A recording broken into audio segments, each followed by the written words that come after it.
السلام علیکم ورحمۃ اللہ وبرکاتہ۔ بسم اللہ الرحمن الرحیم۔ دوستو، ایک مرتبہ حضرت شبلی نعمانی رحمۃ اللہ تعالی حج کے لیے تشریف لے گئے اور انہوں نے وہاں ایک شخص کو دیکھا کہ وہ ہر وقت درود شریف پڑھتا رہتا ہے۔ جب بھی انہوں نے اس کو دیکھا تو درود پڑھتا ہوا نظر آیا، تو شبلی نعمانی رحمۃ اللہ تعالی نے اس شخص سے معلوم کیا کہ تو اتنا درود کیوں پڑھتا ہے؟ جب بھی میں نے تجھ کو دیکھا تو تو درود پڑھتا ہوا دکھا۔ تو شخص نے کہا کہ جتنا مزہ اور لطف درود شریف کے اندر دیکھا ہے اتنا کسی اور چیز میں نہیں دیکھا۔ حضرت شبلی نعمانی رحمت اللہ تعالی نے پوچھا وہ کس طرح؟ تو اس شخص نے کہا کہ ایک مرتبہ میں اور میرے والد محترم حج کے لیے تشریف لائے۔ جب حج سے فارغ ہو کر روانہ ہوئے تو راستے میں میرے والد کا انتقال ہو گیا اور میرے والد کے چہرہ مثل خنزیر ہو گیا۔ میں اتنا میرے والد کا جو چہرہ ہے وہ بدل گیا، وہ خنزیر کی طرح، سور کی طرح ہو گیا۔ وہ کہتے ہیں کہ میں اتنا پریشان ہوا کہ پریشانی میں مجھ کو نیند آ گئی اور میں سو گیا۔ تو میں نے خواب میں دیکھا کہ ایک شخص آیا اور انہوں نے میرے والد کے چہرے پر اپنا ہاتھ پھیرا تو میرے والد کا چہرہ درست ہو گیا۔ وہ شخص جانے لگے تو میں نے ان کا دامن پکڑ لیا اور کہا کہ پہلے آپ یہ بتائیں کہ آپ کون ہیں؟ تو انہوں نے فرمایا میں تو تیرا نبی محمد مصطفیٰ صلی اللہ علیہ وسلم ہوں۔ اس کے بعد میری آنکھ کھلی تو میں نے دیکھا چاروں طرف سے آدمی آ رہے ہیں، کوئی پھوڑا لا رہا ہے تو کوئی صابن وغیرہ لا رہا ہے۔ غرض یہ کہ تجہیز و تکفین کی تمام چیزیں لے لے کر لوگ حاضر ہو گئے۔ میں حیران ہو گیا اور سوچا کہ میں نے تو ابھی اپنے والد کے مرنے کی اطلاع کسی کو بھی نہیں کی، ان کو کیسے معلوم ہوا؟ تو میں نے ان سے معلوم کیا تو ان لوگوں نے جواب دیا کہ ہم نے آسمان سے ایک آواز سنی ہے کہ جس شخص کو اپنی مغفرت چاہیے وہ فلاں شخص کی نماز جنازہ میں شریک ہو جائے، اس کی مغفرت کر دی جائے گی۔ ہم تو اس لیے آئے ہیں کہ ہماری اللہ تبارک و تعالی اس شخص کی نماز جنازہ میں شریک ہو جانے کی وجہ سے مغفرت فرما دیں۔ لہذا غور کرنے کا مقام ہے کہ اس شخص کی برکت سے جتنے آدمی اس کی نماز جنازہ میں شریک ہوئے سب کے لیے مغفرت کر دیا گیا۔ اس کے پاس ایسا کیا عمل تھا کہ اس کی برکت سے تمام آدمیوں کی مغفرت کر دی گئی؟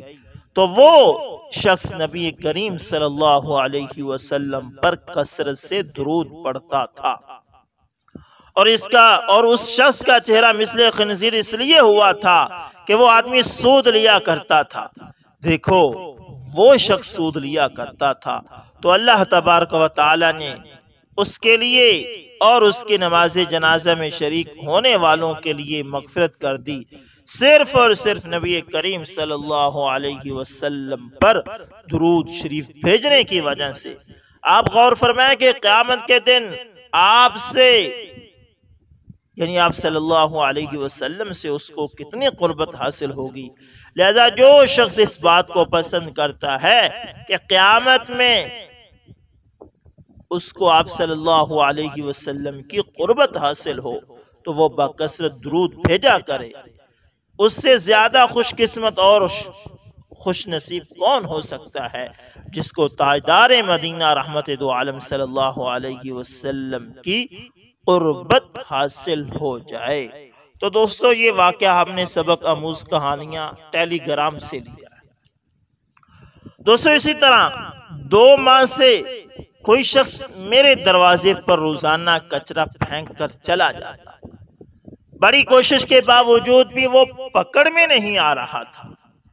اہلیہ نے کہا کہ یقیناً یہ محلے کا کوئی ایسا بندہ ہے جو فجر کی نماز باقاعدگی سے پڑھتا ہوگا اور مسجد جاتے ہوئے یہ کارنامہ سر انجام دیتا جاتا ہوگا۔ روزانہ 10 بجے اٹھ کر فجر قضا پڑھا کرتا تھا میں۔ 20 دن قبل میں نے اہلیہ سے فجر میں اٹھانے کا کہا تو اہلیہ حیران کہ یہ آج سورج مشرق کے بجائے مغرب سے کیسے نکل رہا ہے۔ خیر انہوں نے مجھے اگلے روز فجر کے وقت اٹھا دیا۔ میں نے اٹھتے ہی کھڑکی سے نیچے جھانک کر دیکھا تو دروازے پر کچرا موجود نہیں تھا۔ فٹافٹ وضو کیا، کھڑکی کے پاس ہی مصلی بچھایا اور 2 رکعت سنت کھٹا کھٹ پڑھ کر پھر سے جھانک کر دیکھا تو کچرا دروازے پر پڑا میرا منہ چڑھا رہا تھا۔ خیر پھر 2 رکعت فرض پڑھ کر دوبارہ سو گیا۔ اگلے دن سنت کے بجائے فرض پڑھتے کچرا پھینک دیا گیا۔ 4 دن اسی طرح گزر گئے لیکن کچرا پھینکنے والے کو پکڑ نہیں پایا۔ 5ویں دن اہلیہ کہنے لگی ماشاءاللہ آپ اب فجر کی نماز پڑھنے لگے ہیں تو مسجد میں با جماعت نماز پڑھ لیا کیجئے۔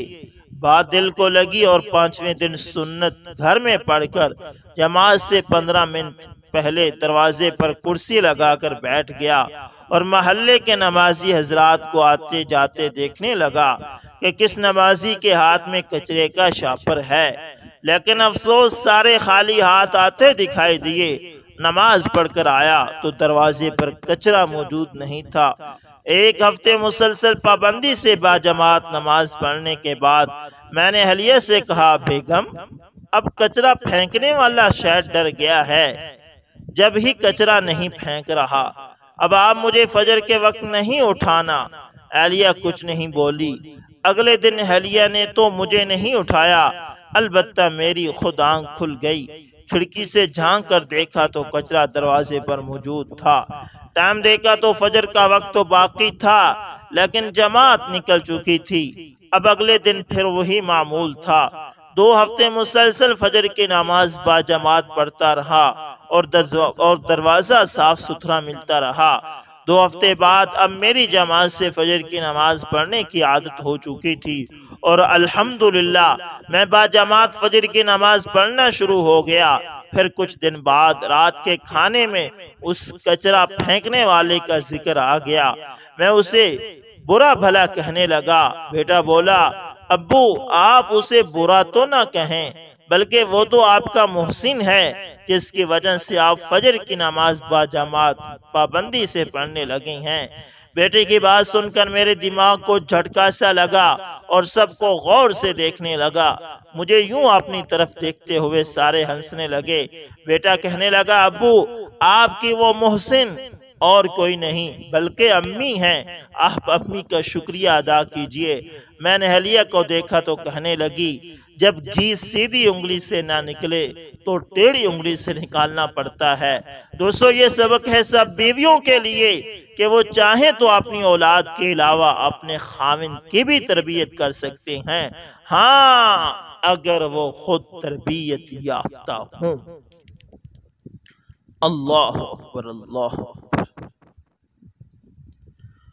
دوستو اسی طرح یہ وقت بھی گزر جائے گا۔ بہت کمال کی تحریر ہے، پڑھیے اور سنیے۔ وہ لکھتا ہے کہ میں ایک ضروری کام سے سفر میں تھا کہ راستے میں نماز عصر کا وقت ہوا تو میں ایک مسجد میں نماز کے لیے رک گیا۔ وضو خانے میں رش تھا۔ ایک صاحب نے بتایا کہ مسجد کے بیسمنٹ میں بھی وضو کی جگہ ہے، آپ وہاں تشریف لے جائیں۔ میں اس طرف گیا تو وہ مسجد کا مدرسہ تھا جہاں بچوں کی رہائش تھی، ان کا سامان پڑا ہوا تھا اور انہی کے لیے وضو کی جگہ بھی بنی ہوئی تھی۔ نماز میں چونکہ ابھی کچھ وقت باقی تھا سو میں نے وضو کیا اور ان چھوٹے چھوٹے فرشتہ نما صاف ستھرے مدرسے کے بچوں کے قریب بیٹھ کر ان کی معصومانہ گپ شپ سے مستفیض ہونے لگا۔ میرے بالکل سامنے ان کے چھوٹے چھوٹے ٹرنک پڑے ہوئے تھے، ان میں سے ایک پرانا سا جستی چادر کے ایک ٹرنک پہ ایک جملہ دیکھ کر نہ جانے کیوں میں چونک گیا۔ اس ٹرنک پہ لکھا تھا کہ یہ وقت بھی گزر جائے گا۔ میں بے ساختہ کھڑا ہوا، اس ٹرنک کے پاس گیا اور اس لکھائی پہ ہاتھ پھیرنے لگا۔ میری یہ حرکت بے ساختہ تھی اور میرے گرد پتہ نہیں کیوں دکھ درد اور کرب کا ایک حالہ سا بن گیا تھا۔ میں نے اس بچے کے بارے میں پوچھا کہ اس ٹرنک کا مالک بچہ کون ہے۔ پتہ چلا وہ اوپر مسجد میں نماز کے لیے چلا گیا ہے۔ باقی بچے بھی جا رہے تھے، میں بھی انہی کے ساتھ اوپر آ گیا۔ میں بظاہر نماز میں کھڑا تھا، مگر دوران نماز بھی ٹرنک پہ لکھا وہ جملہ کہ یہ وقت بھی گزر جائے گا میرے حواس پہ چھایا رہا۔ نماز سے فارغ ہو کر میں دوبارہ نیچے آ گیا اور اس بچے سے ملا۔ میں نے اس کی انگلی پکڑی اور اس کو ٹرنک کے پاس لے گیا۔ یہ 8 سال کا ایک خوبصورت بچہ تھا جس کا نام عبدالشکور تھا۔ میں نے اس ننھے منھے فرشتے سے حال احوال پوچھا اور اس جملے کے معنی پوچھنے لگ گیا۔ وہ ٹال مٹول سے کام لینے لگ گیا۔ میں اصرار کرنے لگا کہ آپ نے اس جملے کو کہاں سے لیا اور اپنے ٹرنک کے لیے اسی جملے کا انتخاب کیوں کیا؟ وہ مسکرایا اور یوں مسکرایا کہ اس کی آنکھیں نم ہو گئی۔ آنسوں کی ایک لکیر اس کی آنکھوں سے نمودار ہوئی اور گالوں سے ہوتی ہوئی مسجد کی صفوں پہ جذب ہو گئی۔ وہ کچھ کہنا چاہ رہا تھا مگر کہہ نہیں پا رہا تھا۔ میں نے اس کو تسلی دی، ایک بچے کو پانی لانے کا کہا اور اس کے پاس بیٹھ گیا۔ ذرا سی دیر بعد وہ کچھ بحال ہوا اور بتایا کہ میں 3 سال کا تھا کہ میرے والد محترم کا ایک حادثے میں ایکسیڈنٹ ہوا اور وہ اللہ کو پیارے ہو گئے۔ ایک بہن ہے جو مجھ سے 2 سال بڑی ہے۔ والدہ محترمہ اور بہن گھر میں ہیں۔ والد صاحب کی خواہش تھی کہ میں حافظ بنوں۔ انہوں نے اس خواہش کا اظہار امی سے کیا تھا۔ وہ فوت ہوئے تو امی نے ان کی خواہش پوری کرنے کا ارادہ کر لیا۔ رشتہ دار ہے نہیں، بس چھوٹا سا کنبہ ہے۔ امی اور بہن لوگوں کے گھروں میں کام کرتی ہیں اور مجھے یہاں داخل کروا گئی ہیں۔ میں 1 سال سے یہاں پڑھ رہا ہوں۔ مہینہ بعد وہ آتی ہیں اور مجھے 2 دن کے لیے گھر لے جاتی ہیں۔ اس دوران ابو کی قبر پہ بھی جاتے ہیں اور بتا کر آتے ہیں کہ ان کی خواہش پہ میں حافظ بن رہا ہوں۔ میں گھر امی جی اور بہن کو دیکھ کر پریشان ہوتا ہوں تو امی کہتی ہیں شکورے یہ وقت بھی گزر جائے گا۔ مجھے یہ بات بہت اچھی لگی اور ایک دن ایک پینٹر انکل مسجد کا کام کرنے آئے تو میں نے ان سے اپنے ٹرنک پہ یہ جملہ لکھوا لیا۔ رات کبھی کبھی مجھے دیر تک نیند نہیں آتی، ابو یاد آتے ہیں، امی اور بہن کا کام کرنا یاد آتا ہے۔ بے چین ہوتا ہوں تو میں اٹھ کر اس جملے کو دہرا لیتا ہوں کہ یہ وقت بھی گزر جائے گا۔ احساس کا کوئی لمحہ آئے یا بچوں کے پاس کوئی ایسی چیز دیکھو دوستو جو باوجود خواہش کے وہ بچہ کہتا ہے کہ احساس کا کوئی لمحہ آئے یا بچوں کے پاس کوئی ایسی چیز میں دیکھوں جو باوجود خواہش کے میں حاصل نہیں کر پاتا تو میں اپنی اس ٹرنک کے سامنے آ کر کھڑا ہو جاتا ہوں اور پوری توجہ سے امی جی کے اس قول کو پڑھ لیتا ہوں کہ یہ وقت بھی گزر جائے گا۔ اس کے بعد اس نے کیا کہا اور میں نے کیا سنا یہ میں نہ تو لکھ سکتا ہوں اور نہ بتا پاؤں گا۔ بس اتنا عرض ہے کہ ملک بھر میں اس طرح کے بچے بھی ہمارے بچے ہیں، ان پر زبانیں اچھالی جاتی ہیں، یہ معلوم نہیں کہ یہ معصوم کن کن حالات سے گزر کر ہمارے امام اور پیشوا بنتے ہیں۔ کچھ نادان ان پر زبان درازی کرتے ہیں، انہیں کیا معلوم کہ ان بچوں کی حفاظت اللہ کے نورانی فرشتے کرتے ہیں، ان کے پاؤں تلے فرشتے پر بچھاتے ہیں۔ آخر کوئی وجہ تو ہے کہ زبان درازی کرنے والے مصلی رسول کے قابل نہیں ہوتے، بلکہ یہی معصوم پھول مصلی رسول پر امام بنتے ہیں۔ اس لیے ان کے خلاف نہ بولا کریں، کیونکہ سورج پر تھوکنے سے اس کی شان کم نہیں ہو جاتی اور نہ سورج پر بھونکنے سے سورج بے نور ہوتا ہے۔ اور جب کبھی آپ کا چکر لگے ان کا حال احوال پوچھ لیا کرو، اہل محلہ ان کے احوال سے باخبر رہا کریں۔ اللہ تعالیٰ کے یہ ننھے منھے مہمان فرشتے ہماری توجہ کے مستحق ہیں، ہمارا فرض ہے کہ ان کا خیال رکھا کریں، یہ ہماری عاقبت کے لیے مفید ہوگا باقی وقت تو ان کا بھی گزر ہی جائے گا۔ اللہ اکبر۔ دوستو واقعی اس واقعے نے دکھی کر دیا، دل بہت دکھا۔ ان اللہ والوں کے پاس جایا کر، ان بچوں کا حال احوال لیا کرے۔ دوستو وہ لکھتا ہے کہ مرد ذات ہوتی ہی گھٹیا ہے۔ وہ لکھتا ہے کہ کئی دفعہ کئی لڑکیوں کی پوسٹ دیکھی جہاں لکھا تھا کہ مرد ذات ہوتی ہی گھٹیا ہے۔ پہلے تو مسکرایا، پھر سوچنے لگا یار مرد بھی کیا چیز ہے۔ آج میں بتانے والا ہوں مرد کیا چیز ہے۔ مجھے مرد بننے کا پتہ تب چلا جب میں لاہور میں جاب کر رہا تھا۔ میرے ساتھ کمرے میں ایک 17 سالہ لڑکا تھا۔ وہ صبح سویرے 5 بجے دہاڑی ڈھونڈنے نکلتا اور شام کو جب آتا تقریباً 7 یا 8 بجے تو فوراً کہتا چلو کھانا کھانے۔ میں روز کہتا ابھی تو وقت نہیں، 10 بجے چلیں گے۔ وہ روز کہتا نہیں یار بھوک لگی ہے۔ ہر روز اس کا یہی معمول تھا۔ میں ہر روز پوچھتا تھا کہ تمہیں اتنی بھوک کیوں لگتی ہے، لیکن ہمیشہ وہ میری بات ٹال دیتا تھا۔ ایک دن میں بھی ضدی بن گیا اور ان سے کہا تب تک نہیں چھوڑوں گا جب تک مجھے صاف صاف بتا نہیں دیتے۔ اسے جب پتا چلا کہ یہ پیچھا نہیں چھوڑنے والا تو مجھے آخرکار جواب دے ہی دیا، جسے سننے کے بعد میری آنکھوں میں آنسو آ گئے اور اس جوان کو سلوٹ کرنے کا من کیا۔ اس کا جواب یہ تھا کہ میں دن میں 2 دھیاڑی کرتا ہوں۔ صبح اٹھتا ہوں تو 1 کپ چائے پی کر کام پر جاتا ہوں، 3 بجے کام ختم کر کے دوسری جگہ چلا جاتا ہوں اور پھر 8 بجے تک وہی رکتا ہوں۔ میں نے کہا کھانا کب کھاتے ہو؟ کہا بس شام کو ہی۔ میں نے غصے سے کہا اتنی بھی کیا پیسے کی لالچ ہے کہ اپنا پیٹ بھی نہ بھر سکو؟ کہنے لگا میری ایک بہن ہے جو بہری بھی ہے اور گونگی بھی۔ میں دن رات محنت کر کے پسینہ بہا کے پیسے اکٹھا کر رہا ہوں۔ مجھے ان کے آپریشن کرنی ہے۔ میرے ابا اکیلے یہ خرچہ نہیں اٹھا پائیں گے۔ میں ہر دن لگ بھگ 2000 کماتا ہوں، جس میں صرف 70 روپے کھانے کے لیے رکھتا ہوں، باقی جمع کر رہا ہوں۔ میری آنکھیں لبریز ہو گئی۔ پھر ایک دن میں ان کے ساتھ کام پر چلا گیا۔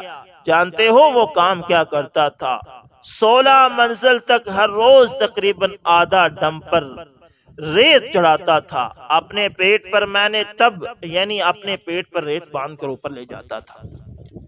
میں نے تب سیکھا کہ مرد کیا ہے اور کیا کر سکتا ہے اور کیا سہ سکتا ہے۔ میں صرف 50 یا 60 ٹائلز چڑھا کر رات کو پیٹ سیدھا نہیں کر سکتا تھا۔ سوچا اس بیچارے لڑکے کا کیا حال ہوگا جو محض 17 سال کا ہے اور اتنا بوجھ اٹھا رہا ہے۔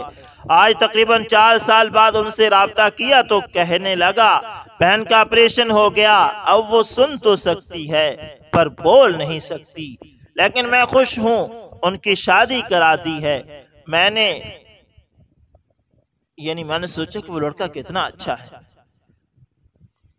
اور اس نے بھی مجھے کہا کہ میری بہن کا جو خاوند ہے وہ بہت اچھا ہے، میری بہن کا ہر طرح سے خیال رکھتا ہے۔ میں نے کہا آپ نے کتنے پیسے لگائے شادی اور آپریشن پر؟ کہا 12 لاکھ۔ میرے 10 لاکھ، باقی بابا نے۔ میں نے کہا بہن کو تو آباد کر لیا لیکن خود کو برباد کر دیا۔ وہ مسکرایا اور کہنے لگا میں نے جو سودا کیا ہے فائدے کا ہے، لیکن آپ نے کیا کیا اتنے سالوں میں؟ میں خاموش رہ گیا کیونکہ میں نے تو کچھ کیا ہی نہیں تھا۔ امید ہے آپ جان گئے ہوں گے کہ مرد کیا ہوتا ہے۔ مرد وہ ہستی ہے جو ماں کی گود سے لے کر تختہ غسل تک اپنوں کی خاطر جیتا ہے، نہ کہ اپنی خاطر۔ اور پھر بھی کچھ لوگ اس مقدس ذات کو گالیاں دیتے ہیں۔ ہاں ہوں گے 1-2 ہر جنس میں اچھے برے لوگ ہوتے ہیں، اس کا مطلب یہ نہیں کہ آپ پوری ذات کو بدنام کر دو۔ امید ہے کہ آپ کو میری بات بری نہیں لگی ہوگی، جس کو بری لگے ان سے معذرت کی درخواست کرتا ہوں۔ تو دوستو آج کی ویڈیو بہت ہی اچھی ہوگی، امید کرتا ہوں آپ کو بھی اچھی لگی ہوگی۔ تو اگر آپ کو اچھی لگے، پسند آئے تو لائک شیئر کمنٹ لازمی کریں، اور اگر آپ ہمارے چینل AS انفارمیشن TV پر نئے تو اس کو لازمی سبسکرائب کریں، اور ساتھ میں بیل کے نشان کو دبانا نہ بھولے تاکہ ہر نئی ویڈیو کا نوٹیفیکیشن آپ لوگوں تک پہنچتا رہے۔ تو ملتے ہیں کسی نیکسٹ اچھی سی ویڈیو کے اندر، تب تک اللہ حافظ، جزاکم